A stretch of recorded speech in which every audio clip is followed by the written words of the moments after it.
नहीं था। Welcome back rocket. स्वागत है आपका स्वीट कॉम्बैट के 17th पार्ट में। अगर आपने पिछले के 16 एपिसोड्स नहीं देखे हैं तो पहले उनको जाकर हमारे चैनल पर जरूर देखिए। तो पिछले पार्ट में अरे बाबा लव प्रपोजल वाला एपिसोड हम कभी नहीं भूलेंगे। आप यही सोच रहे हैं ना? ठीक है रिकैप नहीं करूंगा। तो इस तरह मिंग टैन और फेंग यू हिम्मत करके एक दूसरे को लव प्रपोज कर चुके हैं। अब इस पार्ट की शुरुआत में सब कैंटीन में बैठकर खाना खा रहे होते हैं। तब फेंग यू को आते देखकर सब बड़े खुश होते हैं क्योंकि उन्हें लगा कि फेंग यू के दादाजी उसको नहीं आने देंगे।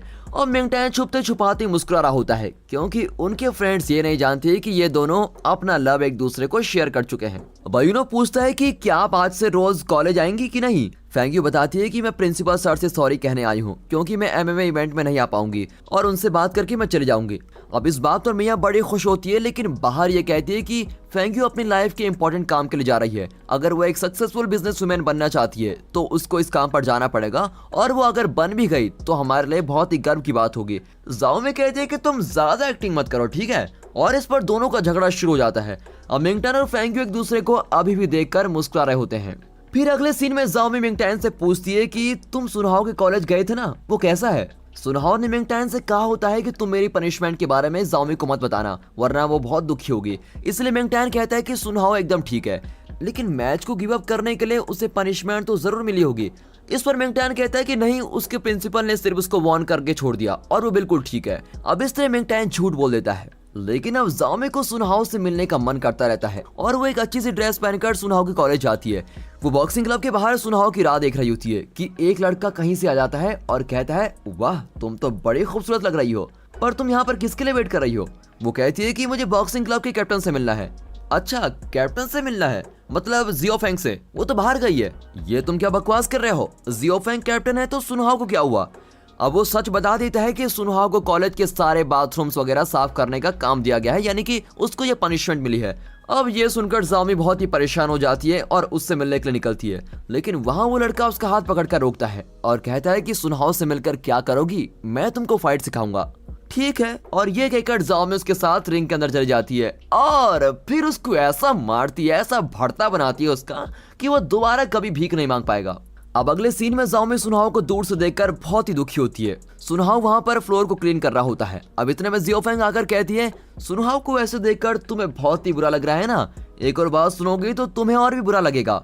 नहीं, मैं कुछ और नहीं सुनना चाहती और मैं तुम्हारी किसी भी बात पर यकीन नहीं करूंगी। ये कहकर जाओमी जाने लगती है, लेकिन जियो फेंग उसको ब्लॉक करके कहती है कि ये बात तो तुमको सुननी ही पड़ेगी। फिर वो जाओमी को कुछ कहती है पर हमें नहीं बताया जाता कि उसने क्या कहा। अब अगले सीन में जैंगजी कॉलेज को दिखाते हैं। वहाँ कॉलेज के सारे स्टूडेंट्स, मिस्टर वैंग और प्रिंसिपल इन तीनों को एमएमए इवेंट के लिए विदा करते हैं। अब वो सब इनको चीयर कर रहे होते हैं कि खूब फाइट करना और बहुत ही ज्यादा एंजॉय करना और जीत कर भी आना। इतने में बहिनो वहाँ पर आकर कहता है कि मैं भी इनके साथ जाना चाहता हूँ और अपना खर्चा मैं खुद ही दे दूंगा। इस पर प्रिंसिपल भी उसके लिए हाँ कर देते हैं। फिर वे कार में निकलते हैं। अब मियां मन ही मन बहुत ही खुश होती है कि फेंग यू नहीं आई और अब वो फिर से मिंग टैन को इम्प्रेस कर सकती है।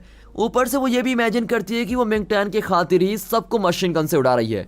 अब उसका बिहेवियर देखकर बयूनो सोचता है कि अगर इसे पता चल गया कि मैंने ही मिंग टैन को फेंग यू को प्रपोज करने के लिए कहा था तो ये मुझको मशीन गन से उड़ा देगी। लेकिन हमारा मिंग टैन तो यहाँ फेंग यू के ख्यालों में खोया होता है। इसी बीच जाओमी को सुनहाओ का 77th मैसेज मिलता है। उसने जाओमी को पसंद करने का 77th रीजन भेजा होता है कि तुम जहाँ पे जाओ हमेशा अपनी सेफ्टी का ख्याल खुद ही रखती हो, इसलिए तुम मुझको बहुत ही अच्छी लगती हो, लेकिन आज तुम दूसरे स्टेट जा रही हो इसलिए अपना ख्याल रखना। सुनहाओ को पनिशमेंट का काम करते देखकर जाओमी बहुत ही उदास थी। ऊपर से जियो फेंग ने शायद उससे कुछ ऐसी बात कही थी जो उसको परेशान कर रही थी। अब मिंग टैन फेंग यू को मैसेज करता है कि तुम सेफ रहना और दुबई जाते ही मुझको कॉल या मैसेज करना।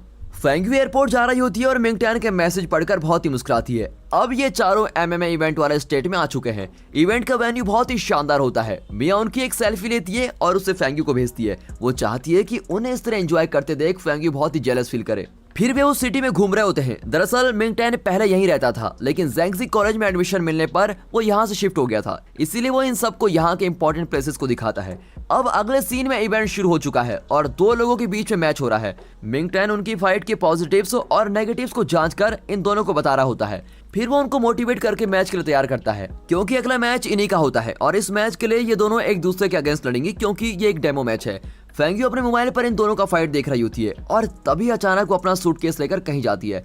अब यहाँ जाओमी मिया को चिढ़ाती है कि तुमने अपना हेलमेट क्यों नहीं पहना, तुम्हारा तो सर टूट जाएगा। इस पर मिया कहती है कि तुमने भी अपने मुंह में क्लिप नहीं रखी है, आज तो मैं तुम्हारे सारे दांत तोड़ कर ही रहूंगी और उसके बाद तुम एकदम बदसूरत हो जाओगी।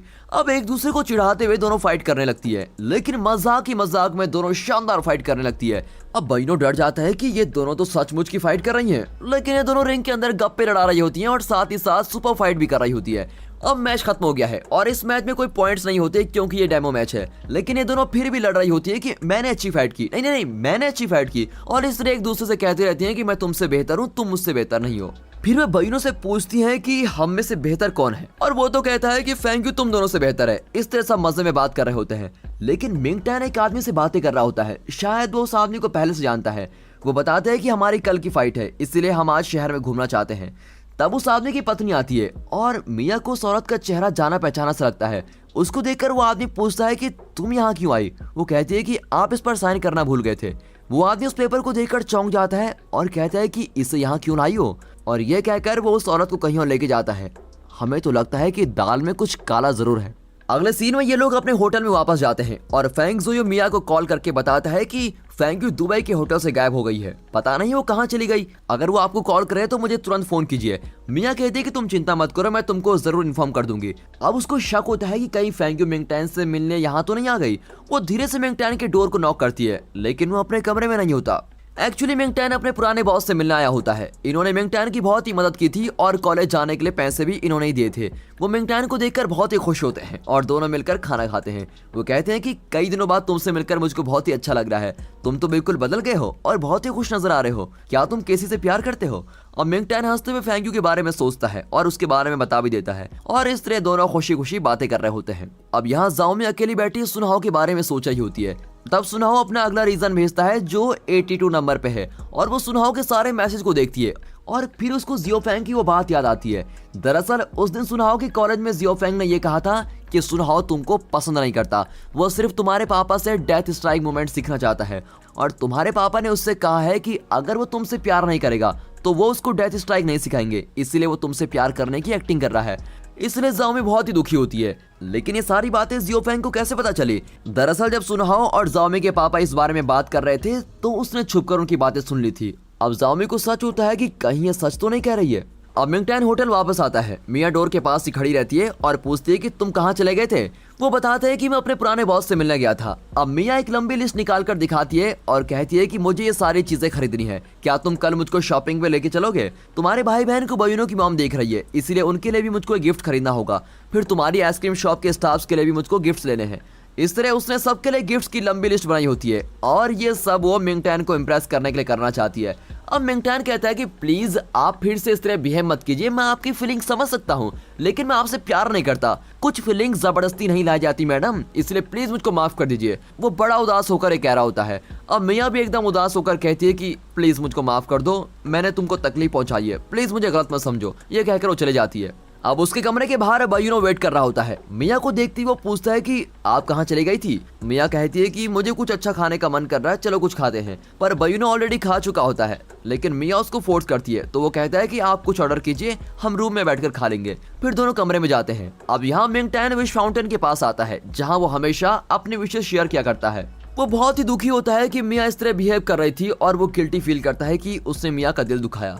फिर वो कुछ विश करके उस फाउंटेन में कॉइन डालता है और तब पीछे से एक आवाज आती है, लगता है तुम फाउंटेन से कुछ मांग रहे थे। अब फेंग्यू की वॉइस सुनते ही मिंग टैन का चेहरा एकदम से खिल जाता है और वो मुड़कर देखता है। वहाँ फेंग्यू को देखकर बहुत ही खुश होता है और कहता है कि मैं जो मांग रहा था वो तो मेरे सामने ही खड़ी है। अब फेंग्यू मिंग टैन को गले लगा लेती है।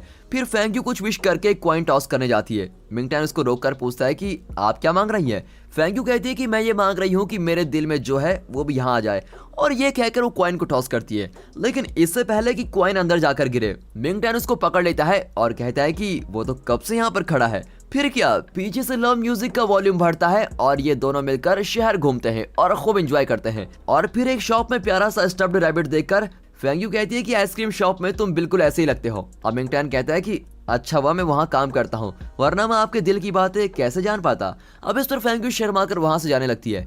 वहाँ मियाँ मिंगटैन के बारे में सोचकर बहुत ही ड्रिंक कर रही होती है, लेकिन बयूनो पूछता है कि आपने इतने ड्रिंक्स इस होटल में ऑर्डर क्यों किए? अगर मुझे बता देती तो मैं कम दाम में बाहर से लेके आता। अब मियाँ बेचारी बड़बड़ाती है कि मैंने ऐसी क्या गलती कर दी जो मिंगटैन मुझको प्यार नहीं करता, पर बयूनो उसको समझाता है कि प्यार किया नहीं जाता सीनियर, हो जाता है।